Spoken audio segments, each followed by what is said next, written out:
Salut, je m'appelle Simone Rapace, la propriétaire de Demain de Maître, éducation et comportement canin. Puis aujourd'hui, on va parler de réactivité. OK, donc c'est vraiment quelque chose que plusieurs propriétaires de chiens vivent. Peut-être que vous êtes un de ces propriétaires-là, c'est-à-dire que vous vous promenez sur la rue, vous respirez le grand air, c'est le printemps. Ou presque, le printemps qui veut pas s'en venir ici au Québec. Donc, vous vous promenez sur la rue et tout d'un coup, votre chien voit un humain, waouh, waouh, waouh, waouh, waouh, et commence à aboyer comme une espèce de débile. Ou sinon, il voit un autre chien, même type de réaction, il tire sur la laisse. Puis vraiment, peu à peu, ben, vous vous rendez compte que, OK, ben, c'est pas juste envers les chiens ou les humains, mais ça peut être aussi envers les vélos. Il peut avoir le même type de réaction envers les oiseaux, les écureuils, envers les chats aussi lorsque vous promenez sur la rue, ou même envers les voitures ou les gros camions. Puis là, on se rend compte tranquillement, ben mon chien, quand je le promène, mais finalement, c'est plus une partie de plaisir. Donc moi qui voulais un chien pour aller me promener, relaxer, ben au final, je me rends compte que ben je passe toute ma promenade à frustrer, puis à avoir peur de croiser quelqu'un, puis à avoir un peu la honte. Puis dans les faits, ben je peux me mettre à votre place parce que moi aussi quand j'étais donc à Montréal puis que je vivais en ville, c'est déjà des problématiques que j'avais eues avec ma chienne qui est plus jeune, qui s'appelle Zuri, puis que j'ai réglé avec le temps. OK? Puis c'est aussi une problématique qui est hyper courante chez les propriétaires de chiens. Donc si ça peut vous aider à vous rendre moins coupable, dans les faits, c'est une des problématiques qu'on voit le plus en tant qu'intervenant en comportement canin. C'est vraiment la réactivité à titre de vraiment numéro 1 au niveau des problématiques vécues avec son chien.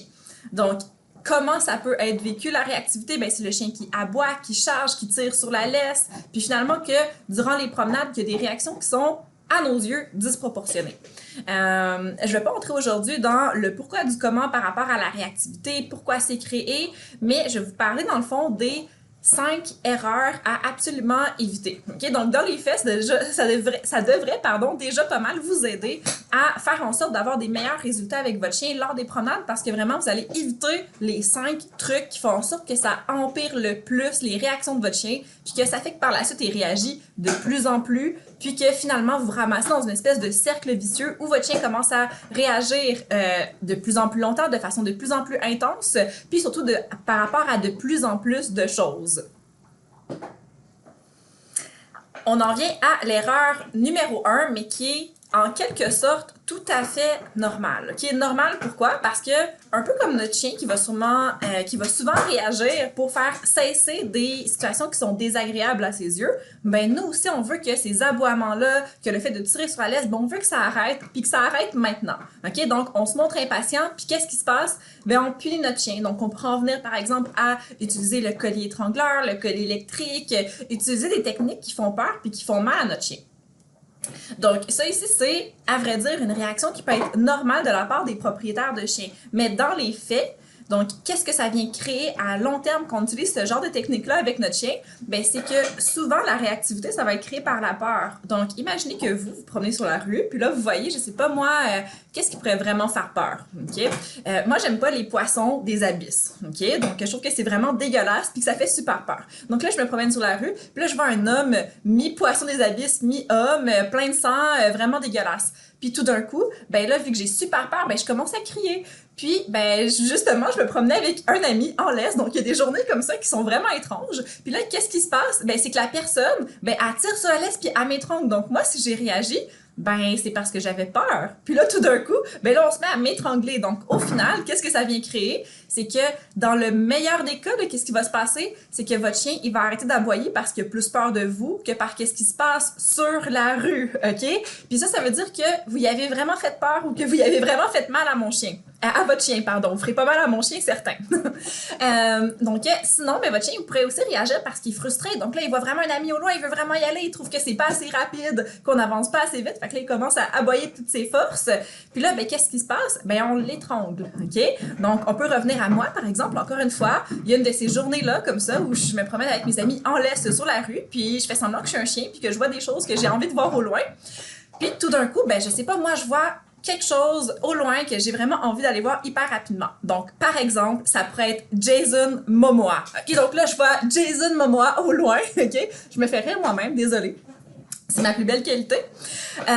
Donc, je vois Jason Momoa au loin, puis là, je veux vraiment, vraiment y aller. C'est comme le plus bel homme du monde, puis peut-être qu'il va disparaître, puis que je pourrai plus jamais le revoir par la suite. Donc là, ben là, je commence à tirer, puis là, je veux absolument y aller. Je commence à crier de toutes mes forces. Puis là, ben, mon ami sait pas comment réagir. Il a vraiment honte. Il se demande, mais pourquoi, comme, Simone a crié comme ça sur la rue, tout le monde me regarde de façon étrange, puis il se met à m'étrangler.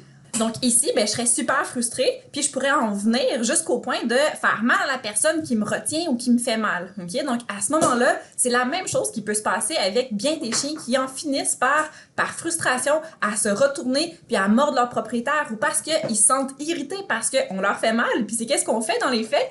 Ben, ils pourraient aussi en venir à vous attaquer ou à vous mordre, ce qui est arrivé avec bien des propriétaires de chiens quand justement j'utilisais ces méthodes-là il y a des années de ça, donc en 2012 puis en 2013, lorsque j'utilisais ces méthodes-là en éducation canine. Deuxième erreur monumentale, votre chien commence à être réactif ou bien vous prévoyez qu'il va être réactif parce que au loin, vous voyez qu'un chien, un humain ou une voiture apparaît. Donc là, vous lui demandez un assis reste. OK? Donc il faut pas que votre chien bouge. Vous lui demandez de s'asseoir puis de rester. Mais qu'est-ce qui se passe? C'est que plus votre chien produit ce comportement-là, qui est statique, mais plus le truc, il s'avance vers lui. Okay? Donc, peu importe que votre chien réagisse parce qu'il est frustré ou bien parce qu'il a peur, ben au final, ça fait monter en lui une immense dose d'adrénaline, puis son corps complètement est prêt à être éjecté. Okay? Puis c'est ça qui se produit souvent. C'est-à-dire que ben, le chien, il se retient, puis on voit que tout d'un coup, bam, il explose, puis il commence à réagir.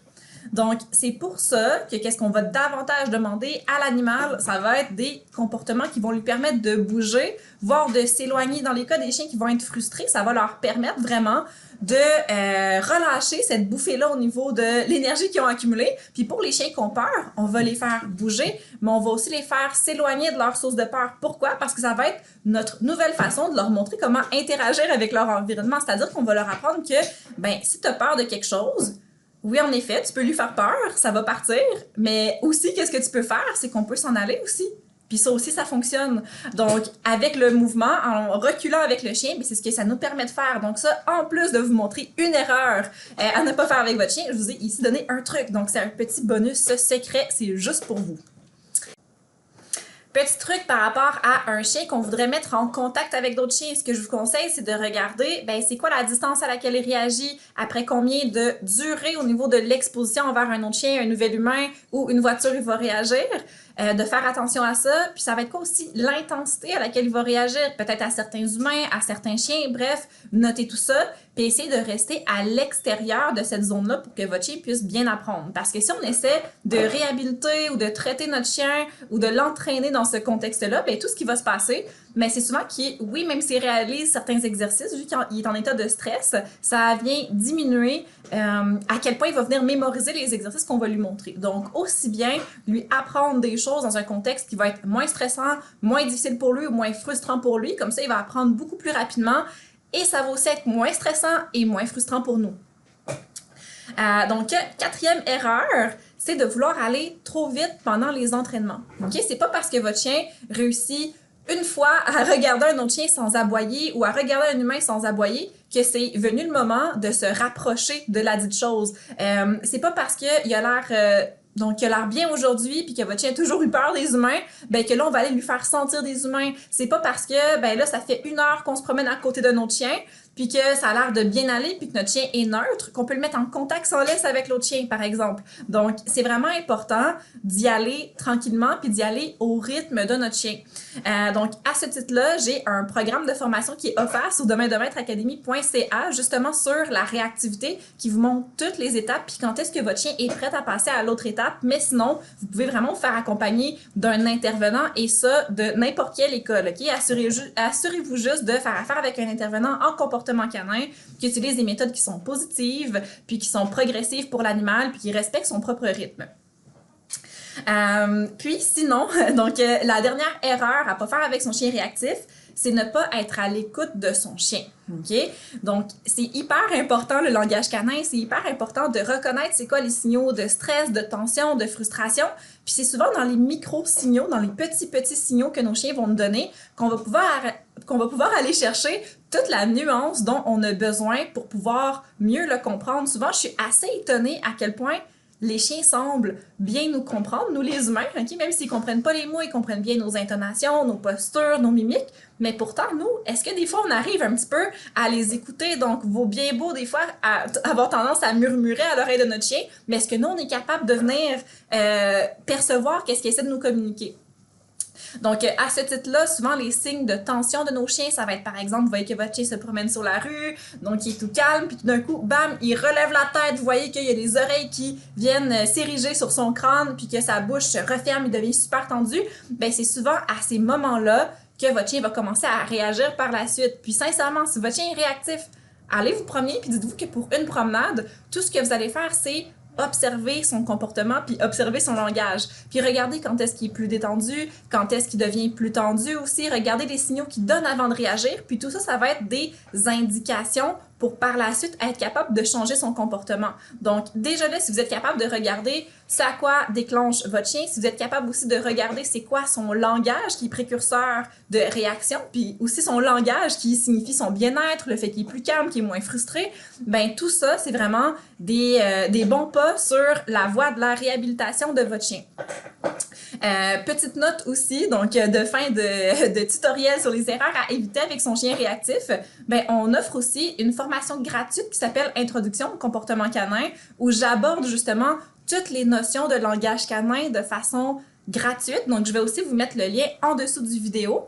Donc d'ici là, si vous avez des questions ou quoi que ce soit, vous pouvez aussi rejoindre notre groupe Facebook sur l'éducation canine. Puis vous pouvez aussi aller naviguer sur notre blog. Je vais vous mettre toutes les indications sous la vidéo. Donc vous pouvez aussi aller naviguer sur notre blog. On a toute une section d'articles sur la réactivité avec des articles gratuits sur plein de choses différentes par rapport à la réactivité qui vont pouvoir vous aider. Donc, si vous êtes intéressé à lire là-dessus pour pouvoir aider votre chien, ben à vous intégrer un petit peu plus à ce sujet-là. Donc, bonne journée, puis à bientôt pour la prochaine chronique!